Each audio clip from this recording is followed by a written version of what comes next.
என்னாச்சு ரவுடி அப்படி இருக்க? அ- அதான் என்னாச்சுன்னு கேக்குறேன். நீ ஒர்க் பண்ற கம்பெனி பேர் என்ன ராம்? ஆ, அதான் ஈஷா, உனக்கு தெரியுமே. அப்போ ஏதோ கிளைண்ட்காக ஒர்க் பண்றேன்னு சொன்னல, அதுக்கு சம்பந்தப்பட்ட டீடைல்ஸ் சொல்லு. ஆ, அது ஈஷா, கிளைண்ட் டீடைல்ஸ் அப்படி சொல்லக்கூடாது. உனக்கு அது தெரியும்ல. போட்டோம். உன் டீம் மெம்பர்ஸ் பத்தி சொல்லு. நானு மகேஷ், அதான் வெள்ளை முடி வச்சுட்டு மொக்க ஜோக்ஸ் பண்ணிட்டு இருப்பானே, ஞாபகம் இருக்கா? மகேஷ். மகேஷ். அப்படியா? ஆனா மகேஷ் என்ன, நீ 2 months பேக்கே வேலையை விட்டுட்டேன்னு சொன்னாரு. சொல்லிட்டானா? இவனை மேனேஜ் பண்ண மறந்துட்டோமே. இப்ப என்ன பண்றது? உண்மையை சொல்லு ராம், நீ வேலையை விட்டுட்ட தானே? வேலையை விட்டுட்டு என்கிட்ட இருந்து மறைச்சிட்டல. இவ்ளோ நாள் எனக்கு தெரியாம இருக்கணும்னு என்கிட்ட நடிச்சல. ஈஷா, அது நான் இந்தியாவுக்கு ரிட்டர்ன் வரும்போது மாறின ஹைதராபாட காட்டினியே தவிர மாறின உன் கேரக்டர் காட்டல ராம். ராம், உனக்கு ஒரு விஷயம் புரியுதா? நான் யுஎஸ்ல எனக்கு இருந்த நல்ல வேலைய, நல்ல லைஃப எல்லாத்தையும் விட்டுட்டு வந்தேன். எல்லாம் உனக்காக. ஆனா நீ மட்டும் என்கிட்ட சொல்லாம வேலையை விட்டுட்டு எந்த வேலை வெட்டியும் இல்லாம ரோட்ல சுத்திட்டு இருக்க. இப்பயாவது உண்மையை சொல்லு ராம், அப்படி என்னதான் பண்ணிட்டு இருக்க? உண்மையை சொல்லு. இவ்வளோ நாள் நான் இல்லைன்னு ஏதோ சின்ன வீடுக்காக பெருசா கஷ்டப்படல. ஈஷா, நீ என்ன பேசுன உனக்கே கொஞ்சம் புரியுதா? எனக்கு நீ கிடைச்சதே பெரிய அதிர்ஷ்டம். இதுல சின்ன வீடு பெரிய வீடுன்னு எனக்குலாம் அவ்வளவு கெப்பாசிட்டி இல்ல. டாபிக் டைவர்ட் பண்ணாம கேட்டதுக்கு பதில் சொன்னா நல்லா இருக்கும்னு நினைக்கிறேன். ஆமா ஈஷா, வேலையை ரிசைன் பண்ணிட்டேன். யாருக்காக? எங்கேயோ அமெரிக்கால இருக்க பொண்டாட்டியை விட ஹைதராபாத்ல இருக்க புருஷன் சேலரி கம்மி, அப்படி இருக்கக்கூடாதுன்னு ரிசைன் பண்ணிட்டேன். நீ எங்கன்னா வெளில போகும்போது உன்னை விட உன் புருஷன் சேலரி கம்மியாமேமா அப்படின்னு யாரும் சொல்லிடக்கூடாதுன்னு தான். எங்க ஊமானம் போயிட போதேன்னு தான் ஏமானம் போனாலும் பரவாயில்லன்னு ரிசைன் பண்ணிட்டேன் ஈஷா ஜாப.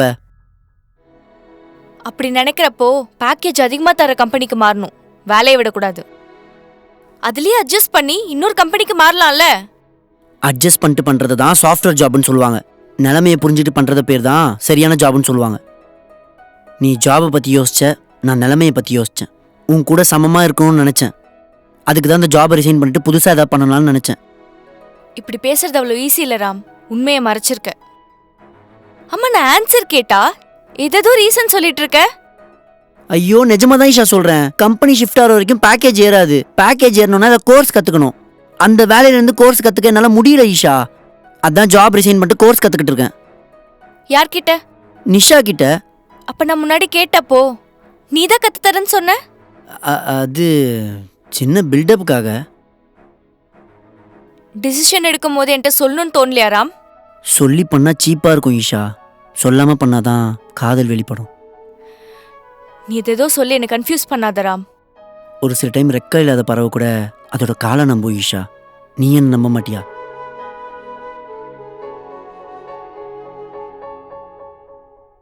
ஓ, நீ அந்த விஷயத்த கேட்டுட்டு இருக்கியா? நான் கூட உனக்கு ஏதோ உண்மையெல்லாம் தெரிஞ்சிடுச்சுன்னு நினச்சி பயந்துட்டேன். என்னது? அதான் 2 daysல உன் பர்த்டே வருதுல, அதான் சின்ன சர்ப்ரைஸ் பிளான் பண்ணேன். அது எங்க தெரிஞ்சு போயிடுச்சோன்னு. அப்படியா? என்னது அது? சொன்னேன்ல சர்ப்ரைஸ்னு. ஆனா பார்த்தா நீ நிஜமாலே செம்ம சர்ப்ரைஸ் ஆயிடுவ, என்ன நம்பு. அம்மாடி, ஒரு வழியா சிரிச்சிட்ட. இன்னும் டவுட் எதுவும் இல்லைல்ல? சரி, எனக்கு சின்ன வேலை இருக்கு, நான் போயிட்டு வரேன். நல்ல வேலை, தப்பிச்சோண்டா.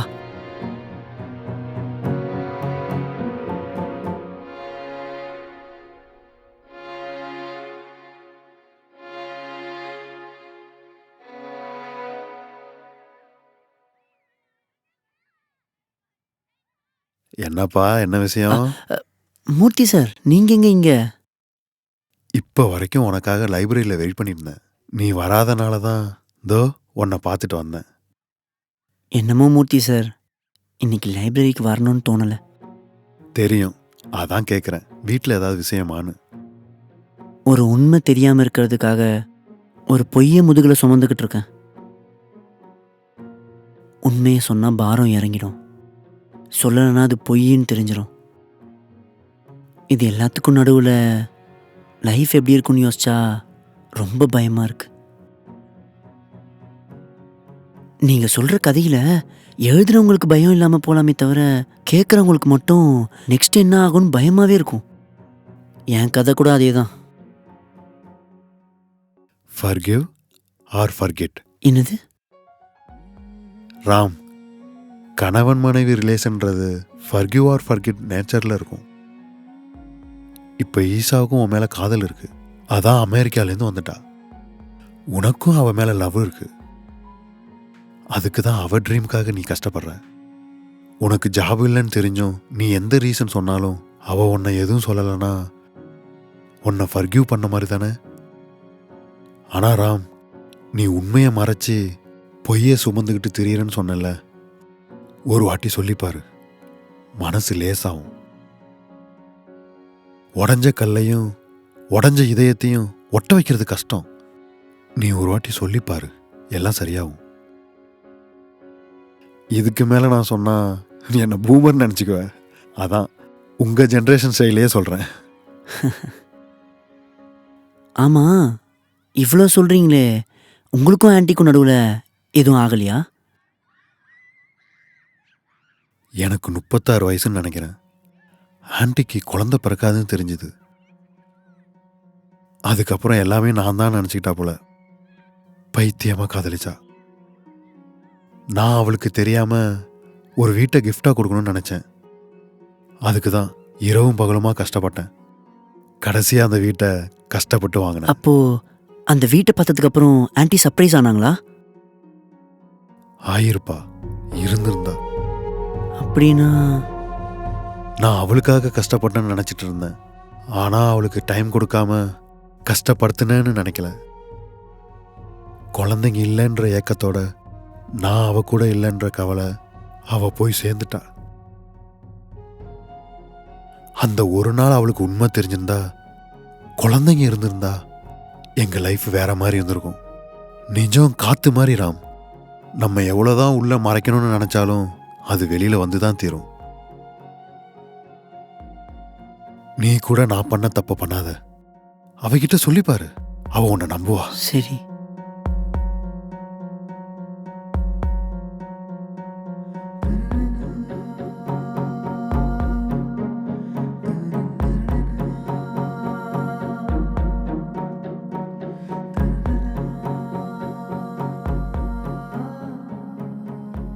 ஈஷா, ஹா, ஏதோ ஜாப் வேணும் கேட்டியாமே, யாருக்கு?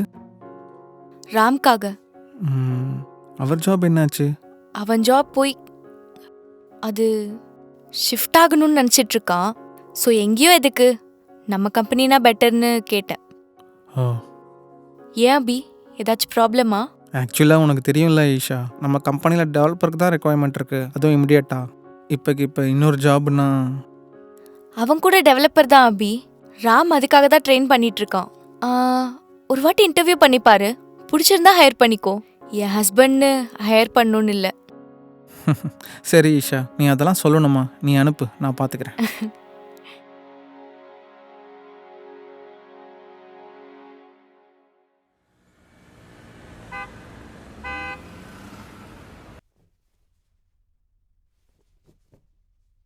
என்ன புது ட்ரெஸ்ஸா? யாருக்கு?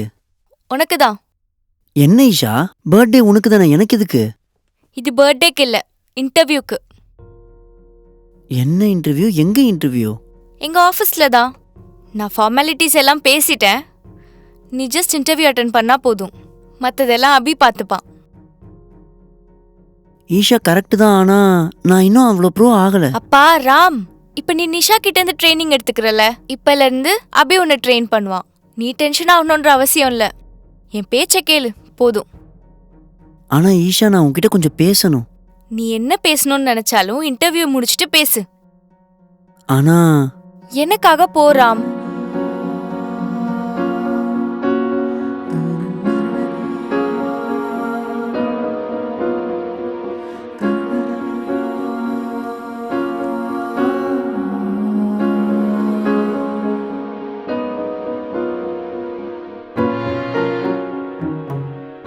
ஓஹோ,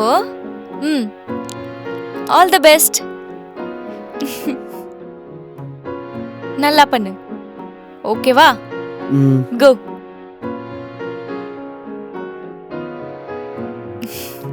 பை. பை.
ஈஷா, என்னாச்சு? ஏன் அழுவுற? ஏய், என்னாச்சுன்னு சொல்லு ஈஷா. ஏன் அழுவுற? Ram, can I have a minute? Of course. The life is yours, Isha. Tell me. Ram, I got my periods, Ram. I can't bear this pain. I miss you, Ram. ஏய், நீ அழாத ஈஷா. இரு, நான் வரேன். வேணா நீ இன்டர்வியூ அட்டென்ட் பண்ணிட்டே வா.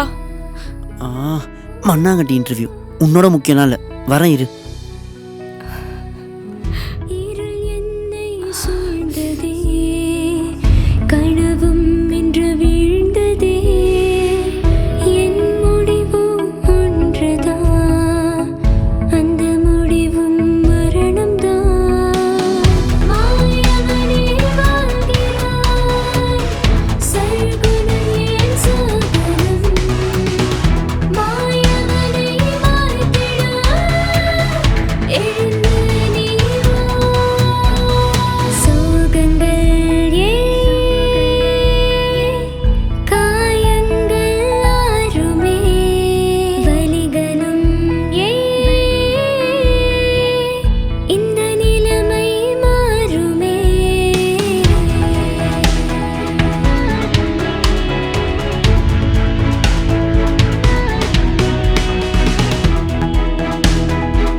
இப்போ எப்படி இருக்கு? நீ வந்துட்டல்ல, குறைஞ்சிருச்சு. அட என்ன ஈஷா, நீ சின்ன குழந்தை மாதிரி. முன்னாடியே சொல்லியிருந்தா இங்கே இருந்திருப்பேன்ல. கத்தாத ராம், ரொம்ப வலிக்குது. சரி, படுத்துக்கோ.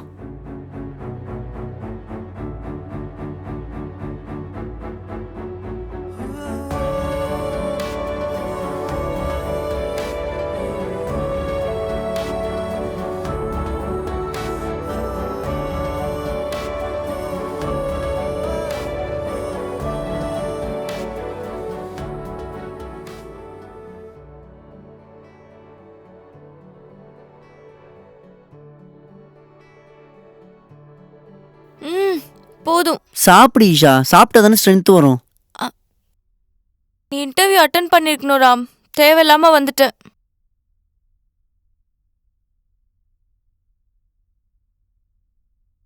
ஈஷா, நீ எதுவும் நினச்சிக்கலனா எனக்கு ஒரே ஒரு சான்ஸ் தரியா? ஒரு 2 months நானே ட்ரை பண்ணி பார்க்குறேன். அப்பயும் முடியலனா நீ சொன்ன மாதிரி உன் ஆஃபீஸில் வந்து ஜாயின் பண்ணிடுறேன். ப்ளீஸ்.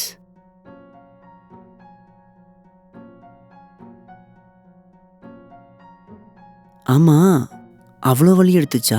கால் பண்ணி அழுவுற? பின்ன இந்த டைம்ல வீட்டில் பேட்ஸ் கூட இல்லை. நீ வந்ததுக்கு அப்புறம் தான் உயிரே வந்துச்சு. இந்த பெயின் குறையணும்னா ஒரே வழிதான். என்னது அது? ஆ, இது படிக்காதவங்களுக்கு புரியாது. மினிமம் டிகிரியாச்சும் பண்ணியிருக்கணும். என்ன? ஏய் ஈஷா ஈஷா, கையில சாப்பாடு இருக்கு.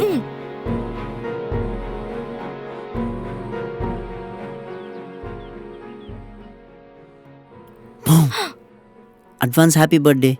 ராம், எவ்ளோ பயமுறுத்திட்ட தெரியுமா? சரி, வா வா வா வா, போய் பர்த்டே கேக் வாங்கிட்டு வரலாம். பர்த்டே கேக் யாராவது சொல்லி வாங்கிட்டு வருவாங்களா? ஆமால. சரி, நீ இரு, நான் போய் உனக்கு தெரியாம வாங்கிட்டு வரேன். இப்ப தெரிஞ்சிருச்சுல. சரி, உனக்கு என்ன வேணும் சொல்லு.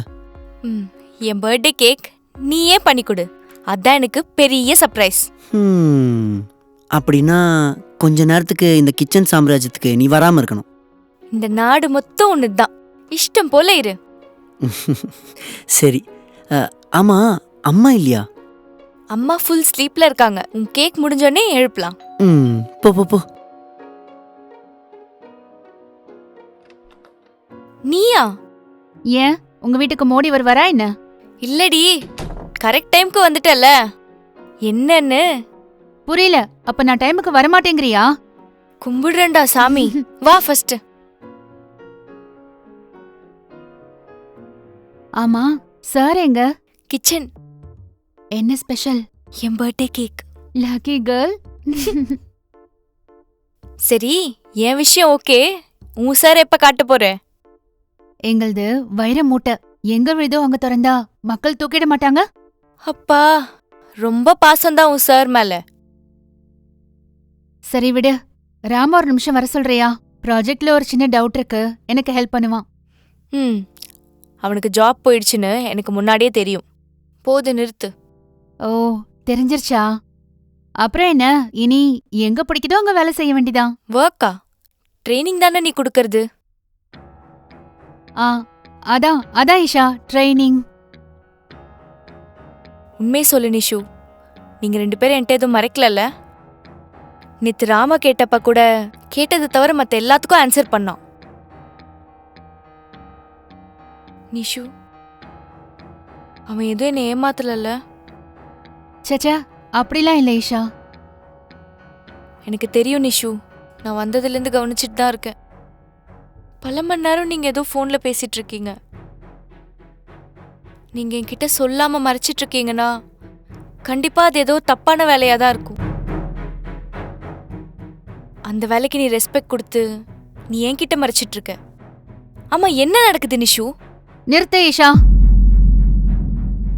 நீ நினைக்கிற மாதிரி நாங்க எதுவும் தப்பாலாம் ஒன்னும் பண்ணல. நீ விட்டுட்டு போன வேலையை பண்ணிட்டு இருக்கோம்.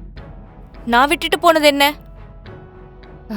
ஆமா, நீ எத உன்னோட ட்ரீம்னு நினைச்சு விட்டுட்டு போனியோ அத ராம் அத அவன் லைஃப் டைம் அச்சீவ்மெண்டா நினைச்சிட்டு இருக்கான். ஈஷா, நீ நினைக்கிற மாதிரி ராம் ஒன்னும் ட்ரக்ஸ் பிசினஸோ மாஃபியால ஒன்னும் பண்ணல. நீ 4 பேருக்கு சாப்பாடு போடணும்னு நினைக்கிற உன் கலைய அவன் பண்ணணும்னு நினைச்சிட்டு இருக்கான். அதுக்காக தான் இவ்ளோ கஷ்டப்பட்டுட்டு இருக்கான். அவனுக்கு இருக்கிற பேக்கேஜஸ்க்கு அவனுக்கு இருக்கிற கோல்ஸ் எல்லாம் தூக்கி ஓரம் வச்சுட்டு இதெல்லாம் பண்ணிட்டு இருக்கிறதுக்கு அவனுக்கு என்ன பைத்தியமா ஈஷா? அவன் உன்னை காதலிக்கிறான். அதனாலதான் உன் ட்ரீம்ஸ்க்காக அவன் கஷ்டப்பட்டுட்டு இருக்கான். அது ஏதோ எனக்கு சொல்லிட்டு பண்ணலாம்ல? சொல்லி பண்ணா அது உதவியா இருக்கும், சொல்லாம பண்ணாதான் அதுல காதல் இருக்கும். சாரி ஈஷா, ராமணி அப்படி சொன்ன உடனே ஒரு ஃப்ளோல ஏதேதோ பேசிட்ட. நாங்க கஷ்டப்படுறது ஒரு நல்ல காஸ்க்காக தான். அதுக்காக நீ ராமன் நம்மளனாலும் பரவாயில்ல, ஆனா மிஸ் அண்டர்ஸ்டாண்டிங் மட்டும் பண்ணிக்காத. ம்?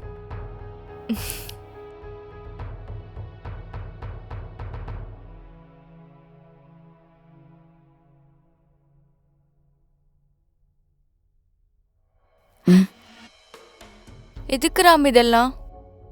ஏன், உனக்காக நான் இவ்வளோ கூட பண்ணக்கூடாதா? ஒருவேளை தோத்து போயிட்டா மறுபடியும் ட்ரை பண்ணலாம்.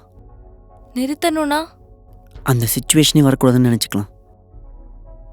சொல்லிட்டு பண்ணலாம்ல ராம்?